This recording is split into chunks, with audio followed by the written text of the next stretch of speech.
ஓம் சக்தி.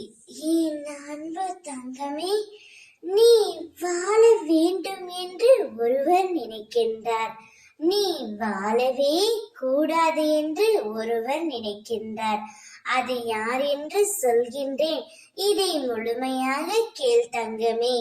இந்த உலகத்தில் உன்னை சுற்றி இருக்கும் சக மனிதர்களை பற்றி உனக்கு எப்பொழுதுதான் புரிய போகின்றது? ஏன் எல்லோரிடத்திலும் பாசம் வைத்து உன்னை நீயே வெறுக்கும் அளவிற்கு போகின்றாய்?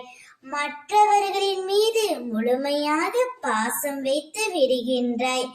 ஏதாவது பிரிவு ஏற்பட்டால் நான் தான் தவறு செய்து விட்டேன், எனக்கு மட்டும் ஏன் இப்படி நடக்கிறது என்று உன்னை நீயே வெறுத்துக் கொள்கின்றாய். உன்னை சுற்றி இருக்கும் அனைவரும் உன்னிடம் அன்பாக பேசுவது போல் நடித்துக் கொண்டு இருக்கின்றார்கள். பின்பு அவர் உன்னிடம் குறை கண்டுவிட்டால் உன்னை பற்றி வேறு ஒருவரிடம் கூறி அதை நினைத்து சிரித்துக் கொண்டும் இருக்கிறார்கள். நீ வாழவே கூடாது என்று அவர்கள் நினைக்கிறார்கள் என் தங்கமே.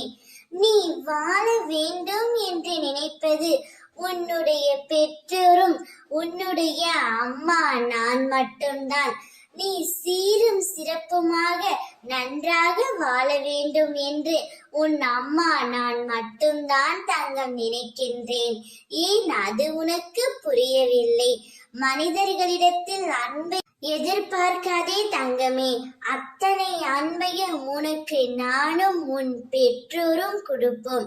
நீ கவலை கொள்ளாதே, மனதில் எதையும் நினைக்காதே, அனைத்தையும் நான் பார்த்து கொள்கின்றேன். ஓம் சக்தி.